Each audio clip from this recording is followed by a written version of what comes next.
자, 수요일 토크킹 시간입니다. 자, 오늘도 이분들과 토크로 1시간 꽉꽉 채워보겠습니다. 김재섭 국민의힘 도봉갑 당협위원장님 나오셨습니다. 안녕하세요. 도봉구의 자랑 김재섭입니다. 네, 알겠습니다.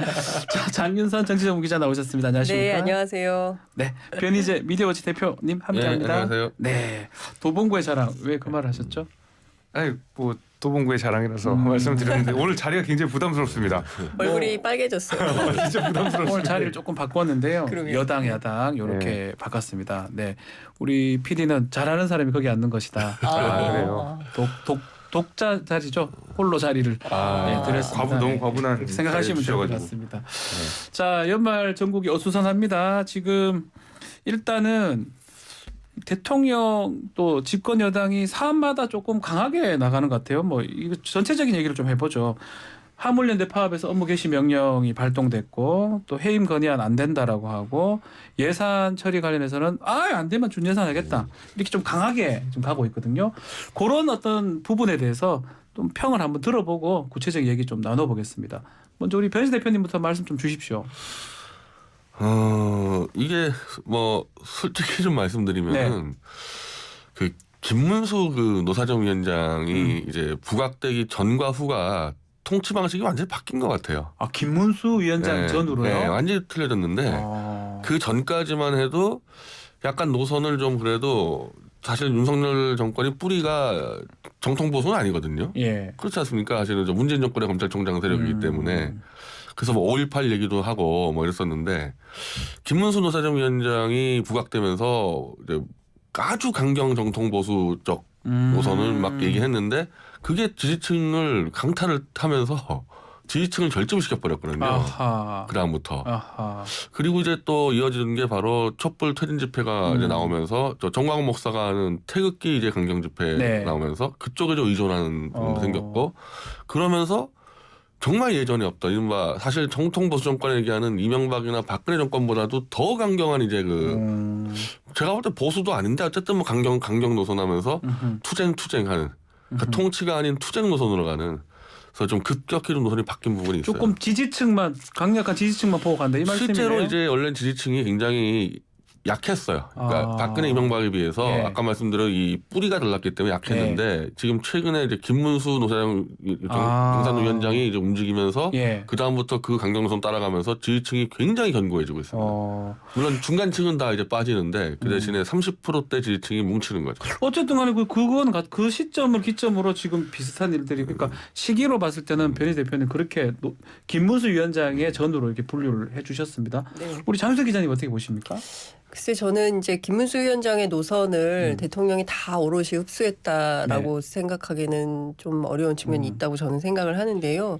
그러니까 전반적으로 지금 야당에 대해서는 수사를 하는 것이고요. 그다음에 이제 화물연대도 마찬가지고 서울 지하철도 마찬가지고 사실 안전 문제와 관련된 거잖아요. 그러니까 사고를 줄이고 그리고 구조조정에 반대하는 어찌 보자면 생존권 싸움이라고 볼 수 있는데 이것에 대해서 정부가 어떤 그 협상을 통해서 대화를 통한 해결보다는 불법에 대해서는 엄단할 거야. 그러니까 이렇게 법률가 같은 마인드로 접근을 하다 보니까 어쩌면 좀 대화로 말로 풀을 수 있는데 그러니까 대화보다는 우선 뭐랄까요? 그러니까 이 법률이 먼저 앞서가니까 어떤 측면에서는 이거 공안 통치가 시작되는 거 아니야? 공안 통치의 시그널 아니야? 그래서 노동개혁령이다 이런 말까지 화물연대에서는 하고 있는 것 같습니다. 법률에 의한 통치다 이렇게 평가를 줬습니다. 여당에서는 어떻게 좀 보고 있죠?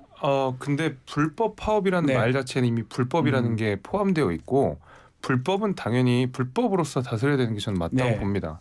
화물연대의 지금 안전운임제와 관련된 지금 파업이 사실은 그에 관련해서 업무 개시 명령이 저는 불가피하다고 볼 수밖에 없는 것이 이미 정부 여당 측에서도 안전운임제 3년 연장 카드를 이미 제시를 한 바가 있습니다. 그러니까 지금 상황 속에서 우리가 3년 연장을 해보고 안전운임제를 더 존속시키거나 내지는 영구하게 하거나 내지는 이 화물 품목들을 넓히거나 얼마든지 협상의 여지가 남아있는 상황에서 지금 당장 영구하게 해야 되고 품목을 늘려야 되겠다라고 하는 것이거든요. 근데 이제 국토부의 연구 결과에 따르면 실제로 안전운임제라는 이름을 걸었던 안전운임제가 과연 안전을 보장했느냐에 대한 의문들이 있어요. 뭐 그 통계가 뭐 문제가 있다 이런저런 뭐 비판들도 있습니다만은 결국에는 안전하다 안전하지 않다가 명확하게 나오지 않은 상황이라 그러면 적어도 이 안전에 대한 우리가 검토들은 충분히 다시 다 해보고 재논의를 해도 될 것 같거든요. 그렇기 때문에 지금 산업계에는 막대한 피해를 주고 있는 상황이고 안전에 대한 확실한 뭐 근거가 없다 그러면 당연히 재논의를 해야 되는데 무조건 지금 당장 연구하게 안 하면 파업하겠다. 산업계가 피해가 있든 말든 무조건 해야 되겠다라고 하면서 실제로 파업에 참여하지 않는 그 화물 기사님들에게 테러를 가하는 행위 자체는 용납할 수 없는 것이죠. 네. 저는 거기에서 정부가 그에 대해서는 불가피하게 대응하고 원칙을 선언해서 잘하고 있는 부분이 있다라고 저는 생각이 됩니다. 자, 제가 그러면 조금만 보탤 게 예. 있는데요. 이게 지금 불법 파업으로 이제 규정을 하는 거잖아요. 그러니까 네. 어제 그 추경호 경제부총리도 불법 집단 운송 거부라는 표현을 썼어요. 네. 근데 이게 그 정부 부처 간에 그러니까 기자들이 쭉 확인을 하고 있는데 기재부에서는 불법이라고 낙인을 찍고 대통령도 불법과는 절대로 타협하지 않겠다라고 이제 법치주의를 상당히 강조를 하고 있습니다. 그러니까 불법은 당연히 엄단을 해야 되는 거죠. 그러면 지금 화물연대가 하고 있는 것이 불법이냐 관련해서 어제 그 기자가 국토부에 물었어요. 네. 불법은 아니다. 또 불법 아니다. 예, 라는 네. 얘기가 나옵니다. 정부 부처 안에서도 어느 부처는 불법, 어느 부처는 불법이 아니다 얘기를 하고요. 그러면 파업이냐 집단 운송 거부냐 이것도 따져봐야 되는 문제가 있는데요. 지금 정부 차원에서는 이분들이 화물 노동자가 아니라는 거예요. 지위가 개인 사업자. 그렇기 그렇죠. 때문에 파업이 아니고 운송 거부 뭐 이렇게 쓰고 있는 거거든요. 그러면 개인 사업자가 자기의 뜻으로 당분간 영업을 중단하는 게 이게 불법이냐? 불법이냐? 예. 이 불법은 업무 아닌 거다. 개시 명령 대상이 그렇죠. 되느냐. 예, 그러니까 예. 업무 개시 명령 대상이 되지 않는다라는 것이고요. 근데 내가 개인 사업자여서 일을 안 한다고 하는데 정부가 야 그러면 안 돼, 니네 반드시 일해야 돼. 이게 말이 안 된다는 게 된 거죠. 그러니까 여러 측면에서 지금 착종되는 면들이 있어요. 자, 그 얘기를 한번 해보죠. 뭐 연결해서 업무 개시 명령이 지금 떨어졌습니다. 화물연대 지금 파업, 운송 거부 관련해서 그 부분 지금 여러 가지 얘기가 나오고 있습니다. 이게 관철이 가능할지 또 앞으로 더 좀 강대강으로 되는 거 아니냐.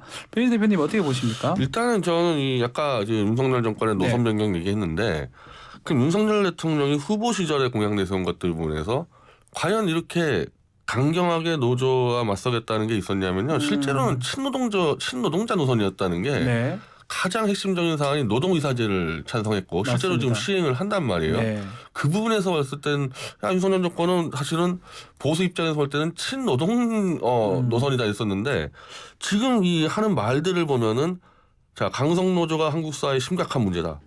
전 정부들은 잦은 타협이 악순환을 초래했다 해서 아주 그냥 강경하게 원래 늘 보수가 주장했던 뭐 귀족노조와의 뭐 전쟁 선포 이렇게 가는데 근데 싸움 대상이 네. 지난번에도 마찬가지인데 지난번에도 사실 하청노조하고 싸웠고요. 그렇죠. 이번에도 화물연대는 보수가 늘리겠던 귀족노조가 아니고 이건 개인 사업자 내지 뭐 이거 자영업자 연대, 이 자영업자 연대거든요. 이거 네. 완전히. 그 실제로 귀족노조와 보수가 싸운 부분들은 대부분 정치 파업 가지고 싸워서 그게 불법이 되는 게 이런 근로조건이나 임금이 아닌 실제적인 정치적 문제로 파업했을 때 그걸로 많이 붙었는데 네. 지금 이 자영업자 연대는 명백하게 자기의 그 그러니까 운임료부터 완전히 이건 근로조건 그리고 이쪽 얘기하는 거 보면 생존권이고 네. 그러니까 사실은 정당한 파업이에요. 이제 이쪽에서 볼 때는 생존권 가지고 하고 운임 가지고 하니까. 근데 이 싸움을 마치 정말 대기업 귀족노조하고 싸우는 것처럼 약간 이 언어들이 네. 그래서 뭔가 좀 이상한 핀트가 안 맞는다 노조하고 싸우는데. 좀 네. 이런 측면이 있는 거예요. 그러니까 이게 일종의 이제 최저임금제 비슷한 거고 택시로 치면은 택시기사 만전월급제 뭐 이런 요구랑 비슷한 거거든요. 그러니까 무슨 얘기냐면은 실제로 그 도로공사에서 그 조사를 했더니 졸음운전의 원인이 사고의 원인인 게 42%고 화물차가 굉장히 많다라는 거예요. 그 그렇죠. 차지하는 포션이. 네. 그래서 실제로 안전운임제를 했어요. 그러니까 이분들이 대체로 새벽 2시에 출근을 해서 하루에 15시간 정도 일을 해야 한 3,400 정도 버는 건데 그래서 안전운임제를 하고 나서 봤더니 시멘트 과적이 30에서 10%로 그리고 컨테이너 12시간 이상 장시간 네. 동안 운전하는 게 29%에서 1.4%. 그다음에 시멘트 같은 경우에도 50%에서 27% 전부 줄었다는 거예요.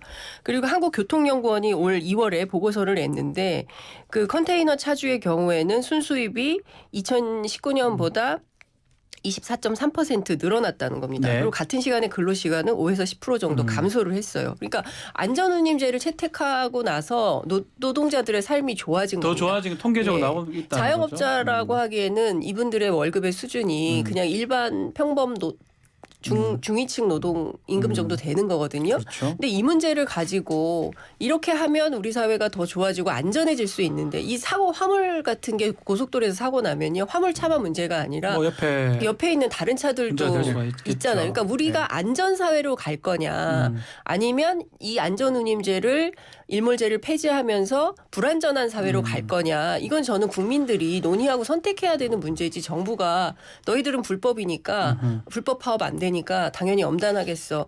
반드시 일을 해야 돼라고 주장할 문제는 아니지 않냐라는 생각이 좀 듭니다. 네, 김진수 위원장님. 것이요. 그러니까 말씀 주신 내용 중에서 제가 아까 전에 말씀드린 안전운임제가 과연 화물 기사분들의 안전을 보장하느냐 여기가 아직 미지수예요. 네. 그럼에도 불구하고 그 통계에서 실제 사망자가 더 많이 늘었다라는 통계가 있기 때문에 과연 여기에 대해서 이게 잘 실제로 현실에 적용이 되느냐라는 우리가 검토를 분명히 해봐야 될 필요가 있고 두 번째로 안전운임제라는 이름 안에 포함되어 있는 항목 중에는 제가 찾아보니까 그 화물 운전 기사분들의 통신비가 포함이 되어 있습니다. 그다음에 숙박비도 포함되어 있고요. 실손보험료들이 포함이 되어 있어요. 네. 과연 그러면 화물 운전 기사분들의 통신비를 우리가 안전운임제라는 항목 안에 넣을 수 있느냐?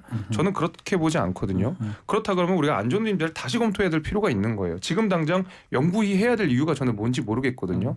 어쨌든 정부가 안 하겠다는 것도 아니고 3년 연장을 해서 다시 검토를 하겠다라고 하는 건데 이렇게까지 막대한 피해를 주면서 해야 될 이유를 잘 모르겠고 변희재 대표님 지적하신 대로 자영업자가 맞습니다. 근데 실제로 종속적 자영업자라고 불려서 약간 특수한 고용 형태를 그렇죠. 띠고 있지만 네. 그거 자체도 지금 문제인 게 지금 화물연대의 주장은 이 품목들을 전체로 확대하고 화물 그 기사분들 전체로 확대하자고 하는데 실제로 화물 기사분들 중에는 직접 고용이 되신 분들이 있거든요. 많이 그렇죠. 있거든요. 노동자 자영업자분들이 아니라 네. 이분들에 대해서도 그럼 안전운임제 적용하자는 건데 이미 고용된 사람들에게 어떻게 안전운임제를 비슷하게 적용을 하겠어요. 이것도 논란이 있는 상황이고 검토를 해봐야 돼요. 네. 무작정 지금 모든 사람에게 영구히 이렇게 적용할 수 있는 부분은 아니거든요. 굉장히 세밀한 검토가 필요하고 정말로 화물 기사분들의 안전이 걱정이고 예를 들면 최저 임금이 걱정이라 그런다면 최저 운임제를 만약에 주장을 해서 여기에 대해서 여당 야당이 검토해 보는 건 필요하겠지만 네. 안전운임제라는 이름을 무작정 연장하는 것은 정책적으로도 바람직하지 않다라는 말씀을 드리는 겁니다. 자, 근데 그러면 저는 이런 네. 거예요. 국토부에서 그러면 정부가 앞서 말씀하신 이렇게 세밀하게 다 따져봐야 되는 이슈들이 있잖아요. 그러면 노조 측하고 만나서 끊임없는 협상을 통해서 대화로 풀어야 되는데 사실 정부가 적극적이지 않았습니다. 협상이 계속 안 됐어요. 네.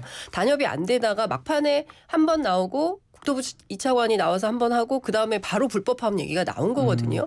그러니까 저는 이런 생각이 좀 듭니다. 정부가 어찌됐든 노동자들이 생존권을 가지고 이야기를 하면 성의를 가지고 함께 머리를 맞대고 같이 사는 공동의 방법이 뭔지를 모색하는 모습을 좀 보여주면서 풀어가면 어떤가. 너무 빨리 업무 개시명이 나왔다, 그렇죠. 이 갑자기 업무 말씀이신가요? 개시 명령 나오고 불법 파업이라고 규정하고 그러니까 머리부터 깎는 거예요. 그러니까 저는 이렇게 강대강 대치 국면으로 가는 게 우리 국력을 위해서 좋으냐. 저는 결코 그렇지 않다는 것이죠. 어찌됐든 끝까지 대화로 해서 안 되면 그다음에 다른 방법을 찾을 수 있겠지만 네. 대화하기 전부터 이렇게 딱 선 긋고 나서면 물러설 틈이 없지 않냐는 생각이 좀 드는 알겠습니다. 거예요. 우리 지금 그 얘기거든요. 조금 정부가 또 대통령실이 좀 강한 거 아니냐 이 얘기를 계속 하고 있는데 그 중에 하나가 뭐 지금 업무 개시 명령은 앞으로 좀 추이를 좀 지켜봐야 될 것 같고 지금 이상민 장관 거치 얘기도 지금 계속 말이 나오고 있고 국정조사를 합의를 했다가 일정도 좀 흔들리고 있는 그런 상황이거든요. 이상민 장관 거치 문제 이거는 또 우리가 왜 또 대통령이나 정부 좀 강하게 나오는지 또 민주당은 또 어떤 것을 요구하는 건지 그것부터 한번 얘기도 한번 나눠보시죠. 변희재 대표님 말씀부터 먼저 드릴게요. 그 사실은 뭐 예전 정권이었으면은 이미 해임이 됐어야 될 사안들이 여러 개 있었죠. 특히 이제 참사 거의 다음 날 이 모든 피해를 사실은 희생자 쪽에 떠넘기는 발언이 나왔단 말이에요. 이건 네. 예년보다 인파가 많이 몰리지도 않았고 정상적으로 다 관리했는데 터졌다. 뭐 그 얘기는 희생자한테 떠넘기는 얘기인데 이제 이거 하나만 하더라도 사실은 행안부 장관으로서 해임이 됐어야 되는데 이걸 그냥 넘어가다가 이제 국정조사 앞두고 아마 네. 어쩔 때는 야당 입장에서는 뭐 길을 잡으려고 하는 경우도 있겠지만은 해임 요건은 충분했다는 겁니다. 지금 상황에서는. 해임 요건을 맞췄다. 해임은 이미 했었어야 되는데. 했었어야 된다. 네, 근데 예. 어제 뭐 대통령이 안 받아들였기 때문에 지금까지 와가지고 그러면 국정조사를 앞두고 어떻게 보면 기싸움 벌이는 것도 있는 거거든요. 네. 근데 뭐 지금 와서는 이제 여기까지 와버렸으면은 뭐 도리가 없는 거죠. 이제 이랬으면은 이제 국정조사 시작되니까 예. 뭐 지금 무리하게 해임한 들어가는 것보다는 이런 것들을 밝혀내가지고 하나하나 그래서 역시 국민적 동의를 얻어가지고 결국 해임 절차는 가긴 가야 되는데 이왕 국정조사 시작했으면은 뭐 지금 해임 거리에 올리는 거는 약간 타이밍이 안 맞는 것 같아요. 타이밍이 늦은 것 같다. 또 국민의힘 같은 경우는 몽리다 민주당 다 갑자기 이렇게 판을 깨는 행동을 한다 이렇게 또 강력하게 반발하고 있습니다. 이상민 장관에 대한 네. 해임 건의안을 뭐 민주당에서 제시한 거는 저는 명분은 있다고 생각합니다. 그러니까 변 대표님께서 앞서서 말씀을 해주셨지만 그 이상민 장관 같은 경우에는 그러니까 이태원 참사를 대응하는 과정 그걸 다 차치하고라도 예. 이태원 참사 처음 발생했을 때에 나왔던 가장 먼저 초성이 그 경찰한테는 책임이 없다 이런 거였거든요. 그렇죠. 저는 이제 그 발언 자체가 이미 저는 충분한 해임 사유가 된다고 봅니다. 그래서 여당이 저는 적어도 이상민 장관에 대한 그 해임권, 사퇴권에 대해서는 좀 받아들일 필요가 있는 것 같고 실제로 여당 내부에서도 이상민 장관 해임해야 된다, 사퇴해야 된다라는 목소리가 굉장히 좀 있었거든요. 예전에 좀 있다 최근에 좀 줄어든 최근에 좀 사라진 것 같아요. 뭐 아무래도 이후에 뭐 국정조사도 있고 예산도 있고 뭐 여러 가지가 남아 있기 때문에 좀 그런 어떤 시기적인 문제도 좀 있겠지만은 이상민 장관에 대한 비호가 너무 지나치면 안 된다는 생각은 갖고 있습니다. 네, 장윤선 기자께서 정리 좀 해주십시오. 이상민 장관 거취 문제요. 그 여러 차례 나왔었죠. 그리고 이상민 장관 스스로도 나라고 왜 폼나게 그만두고 싶지 않겠냐라는 중앙일보 인터뷰를 통해서 본인의 심경을 우회적으로 밝힌 바 있는데 이상민 장관은 그만두고 싶은데 못 그만둔다. 왜? 대통령이 잡고 있다는 느낌을 주는 거잖아요. 그런데 이런 느낌 때문에 국민의힘에서도 초반에는 이상민 장관은 해임하는 게 맞다라고 얘기를 했다가 이 기류가 반대로 꺾인 거죠. 네. 근데 저는 그 대통령께서 이제 소위 얘기하는 뭐 좌동훈, 우상민 뭐 이러면서 두 분을 상당히 아끼신다는 거 아닙니까? 근데 이제 그거와 별건으로 이상민 장관의 거취 문제는 국민적 의제가 됐고요. 국민들도 유족들도 그리고 심지어 공무원 노조에서도 80몇 %인가요?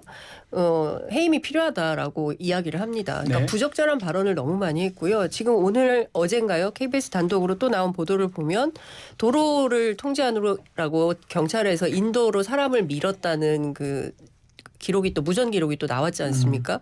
이런 큰 틀에서 보자면 경찰을 큰 틀에서 경찰국을 신설해서 행안부 안에 컨트롤 타워 역할을 했던 이상민 장관이 책임지지 않고 버틴다? 이건 말이 안 되는 거고요. 최근까지도 뭐 직원들한테 피자를 돌리면서 우리 열심히 한번 해봅시다라고 말한 것 자체가 대단히 부적절한 거다. 이 이태원 유족들이 지금 벌써 한 달이 다 되도록 누구 하나 책임지겠다는 사람이 없는 이런 상황에서 네. 책임도 안 지고 이렇게 계속 질질 끌고 가는 것이 옳으냐 이런 비판이 나오는 거죠. 알겠습니다. 그럼 마지막으로 좀 강대강 대치 국면에 있는 게 12월 2일이 예산 법정 시한이거든요. 이게 많이 안 되면 준예산 얘기를 하고 있는데 오히려 반대로 여당이 뭐 안 되면 준예산 하지 이렇게 얘기를 하고 있는 그 부분 또 이게 강대강 대치인데 그 부분 얘기를 한번 나눠보죠. 그렇게 지금 여당이 좀 강하게 나온 이유라든지 또 그게 좀 예전하고 좀 다른 것 같기도 하고요. 이것도 전례가 지금 뭐 네. 없는 경우인데 아니 근데 아직 그 정부조직법이 통과가 안 됐어요. 안 됐죠. 예. 네. 이것도 전례가 없는데 그렇죠. 원래 정권이 출범하면은 제일 먼저 정부조직법부터 통과시켜야 되는데 그럼 사실은 정부조직법을 통과시키면서 야당하고 협상을 하고 그럼 야당이 요구하는 거 들어주고 이렇게 가는 게 이제 예. 통치인데 애초에 정부조직법 통과도 상관없다. 그냥 이대로 시행령으로 해서 가겠다고 하는 거라면 그 다음부터 이제는 협치가 없는 거죠. 제일 중요한 것도 야당 협력이 필요 없다고 하는 정권이면은 그 다음부터는 뭐 협치할 게 뭐가 있겠습니까? 준 예산을 하게 되면 불리하잖아요. 이전 예산을 그대로 지금 써야 되는 그러니까 이제 거거든요. 이번에 증액된 예산이 반영이 안 되는데 네. 그러면 이제 그랬을 때 어쨌든 국민적 피해가 발생하는데 그런 건 야당한테 덮어 씌우겠다 이거잖아요. 안 들어주면은. 네. 그러니까 완전히 이 협박을 하는 게 정반대가 됐어요. 원래는 야당이 이걸 여당을 협박해가지고 예. 여당이 달래고 이래야 되는데 지금 이거 완전히 여당이 먼저 협박하고 야당을 달래는 해서 저는 뭐 이거는 어쩔 수 없이 이거 통치를 포기했다고밖에는 그러니까 통치의 기본이 협치인데 예. 어차피 야당이라는 존재가 있으니까 더군다나 이제 거대 야당이잖아요. 야당의 협력 없이는 어떤 일도 불가능한데 그냥 야당이 뭐 안 들어주면 나 안 해. 그리고 국민들한테 이 피해가 나는 것은 야당 책임이다 이렇게 가겠다는 거는 통치 협치를 다 포기했다고밖에 뭐 해석할 수가 없어요. 가만 보면 정말 중요한 정부 조직법이라든지 기본 법들도 지금 문제가 되고 특히 예산도 준 예산으로 가게 되면 여상이 안 좋은 거잖아요.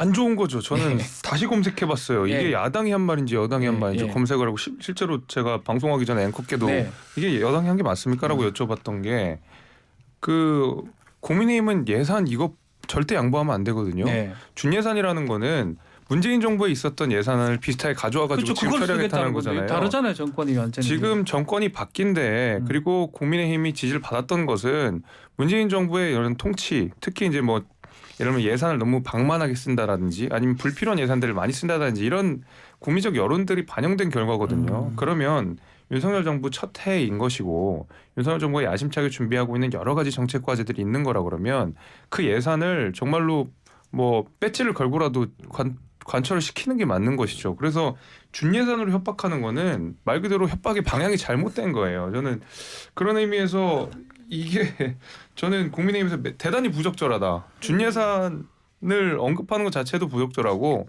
예산만큼은 정말 철저하게 관철시켜야 된다. 이 생각이 저는 듭니다.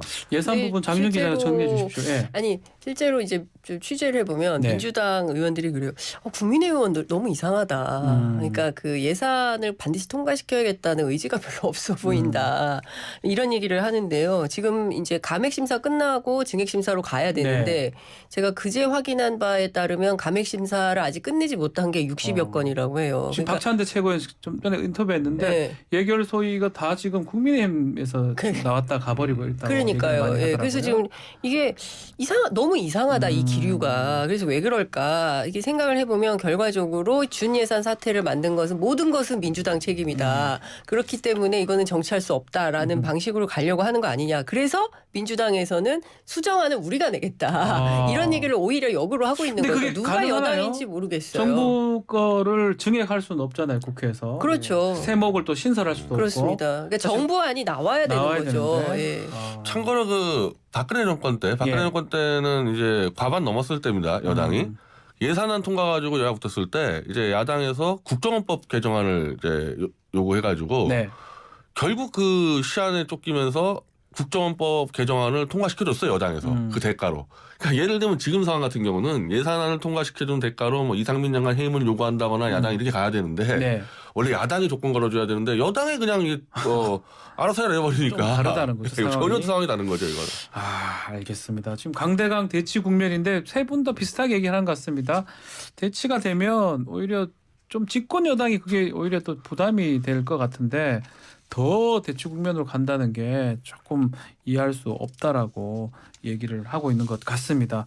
자, 이런 강대강 전국 속에 이 국민의힘의 이 주류라고 할 수 있는 친윤계 움직임도 우리가 눈에 주목을 좀 해야 되는데 최근에 별도로 대통령 관저에서 부부 뭐 식사를 했던 게 좀 알려져 있던데 그 밥 먹는 게 정치인한테는 메시지 아닙니까? 김재수 위원장님. 또 이제 관저에 초청을 했다라고 예. 하는 것이고 또 항상 이제 지금 당내에서도 이런저런 이야기들이 많은 게 이제 친윤계 인사들에 대한 뭐 그런 것들 아니겠습니까? 네. 근데 이렇게 되면 좀 저는 불필요한 오해를 살 수 있다고 생각해요. 그리고 네. 심지어 지도부 만찬이 있기 전날이라고 알고 있어서 사실은 이제 지도부와 그 대통령실이 예. 사실 말하자면은 처음 한남동 관저에서 상견례를 하는 것이 가장 먼저였으면 제일 좋았을 것 같거든요. 그 관련된 뭐 메시지도 좀 나오고 했으면 좋았을 것 같은데 그거에 앞서서 친윤계 인사들과 뭐 어쨌든 만찬을 한 거니까 안 그래도 이제 친윤 이것 때문에 지금 국민의힘이 많은 비판을 받고 있는 상황에서 네. 불필요한 오해들을 일으킬 수 있다 이런 생각이 좀 듭니다. 그 직후에 22일 날 만찬을 했던 것 같고요. 25일 날 지도부하고 이제 만찬을 했는 건데 전당대회 일정이 이제 그 직후에 나왔던 것 같아요. 이런 보도 혹시나 친윤계원들하고 만날 때 이런 얘기 나온 거 아니에요? 이런 이게 얘기가 서열 나오거든요. 정리가 돼버렸죠. 서열 정리 서열 정리가 됐다고요? 돼버린 거죠. 그러니까 여당의 공식 지도부보다 친윤계 4인방이 핵심이라는 게 서열 정리가 딱 돼버려서 이게 의도하든 의도하지 않았던 여의도에서는 그렇게 메시지를 가야 될 수밖에 없거든요. 그럼 이제 이른바 국민의힘의 이제 총선 출마자들이 쫙 줄 서 있을 텐데 네. 여당 지도부 필요 없다. 요 4인방에 줄 서야 되겠구나. 딱 메시지 정해졌고 지금 이제 전당대 일정이 2월 3월 초 정해졌는데 네. 이게 지도부하고 정한 게 아니라 그 3일 전에 4인방하고 정했구나. 다 그렇게 받아들이고 있고 네. 누군지는 아직 모르겠지만은 2월 3월에 당대표가 될 사람도 이미 정해진 거 아니냐. 그것도 이제 비공식 라인을 통해서. 그래서 이거는 글쎄요. 이거 개파라고 했을 때 뭐 친문계 뭐 예전에 친박계 친이명박계 그랬을 때 사실 굉장히 조심했거든요. 네. 이런 모임들을. 근데 이건 완전 대놓고 당 지도부보다 또 3일 먼저 더군다나 부부동반 모임이 요즘 정치권에서 별로 없어요. 예전하고 달리. 근데 예. 부부동반까지 했다는 얘기는 이건 우리는 패밀리다라는 그 암시랑 똑같거든요. 그래서 이거 다시 개파보수 정치를 다시 부활시켰다고 볼 수밖에 없죠. 이거. 그러면 이거를 만약에 한다 하더라도 제가 조금 이해할 수 없는 게 이게 밖으로 새어 나오면 안 되는 거 아닙니까? 그렇죠. 밖으로 새어 나오는 것도 좀 문제잖아요. 밖으로 새어나온 게 아니라 흘린 거죠. 흘린 거라고 의도적. 하면 이건 됩니까? 분명한 의도를 가지고 그러니까 넷 중에 하나. 그러니까 내가 기자들이 되게- 막 취재를 한 거예요. 처음에. 되게 높다 이런 느낌입니까? 그렇죠. 그러니까 그 이를테면은 4인방 네. 넘버원 정치가 시작됐다. 저는 개인적으로 그렇게 생각하는데 네. 대통령 다음은 우리야. 이런 거거든요. 그러니까 지금 국민의힘 지도부가 넘버 3 정도 되는 거예요. 예, 영화로 치면. 그러니까 예. 무슨 얘기냐면은 지금 굉장히 재밌는 건데요. 이 대한민국 정치가 그래도 이준석 대표가 오고 막 이러면서 보수 정당이 상당히 개혁적으로 뭔가 새로운 정치를 해보려고 진도를 막 나가다가 네. 갑자기 90년대, 80년대 총재 시절로 돌아간 겁니다. 그러니까 총재가 다 결정하는 시절로 돌아간 거예요. 네. 대통령이 총재를 겸직하면서 했던 시절. 근데 저는 이런 방식으로 가는 심각한 당무 개입에 대해서 국민의힘 지도부는 왜 가만히 있나. 그리고 국민의힘 의원들은 왜 가만히 있나. 그리고 우리 언론들은 왜 이 문제를 지적하지 않나. 저는 이거는 민주정치를 상당히 후퇴시키는 건데 이 부분에 대해서 그냥 밥 먹었대 분위기 좋았대라고 지나갈 일인지 이건요 기본적으로 대통령의 공적 마인드가 심각한 문제가 있는 겁니다. 네. 그리고 저는 대통령은 원하지 않으셨을 수도 있다고 생각해요. 그냥 우리끼리 밥 먹은 거예요라고 생각할 수 있는데 그 넷 중에 하나 조선일보에 따르면 둘 중에 하나 이렇게 네. 되는 거잖아요. 그 둘 중에 하나가 누군가가 흘린 거겠죠. 그리고 힘 과시를 하기 위해서 흘렸겠죠.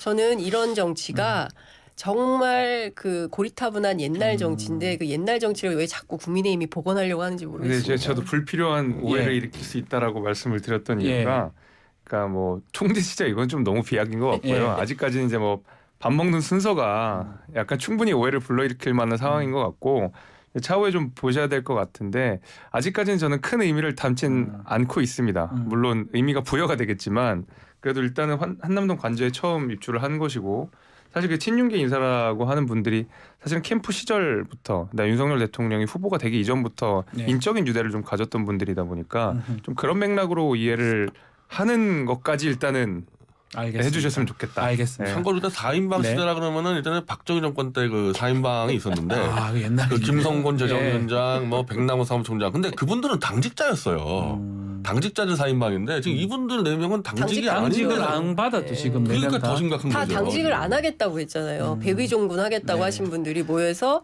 밥 먹고 술 마시고 그리고 술 먹은지는 확인이 그건 안 뭐 되고 확인이 안 있으니까. 되지만 네, 어쨌든 알겠습니다. 뭐 반지로 하셨을 수 있죠. 예. 알겠습니다. 자 만찬 얘기 했는데요. 잠시 광고 듣고 와서 좀 뭐 민주당 얘기도 좀 할 게 많고요. 다시 또 이어가도록 하겠습니다.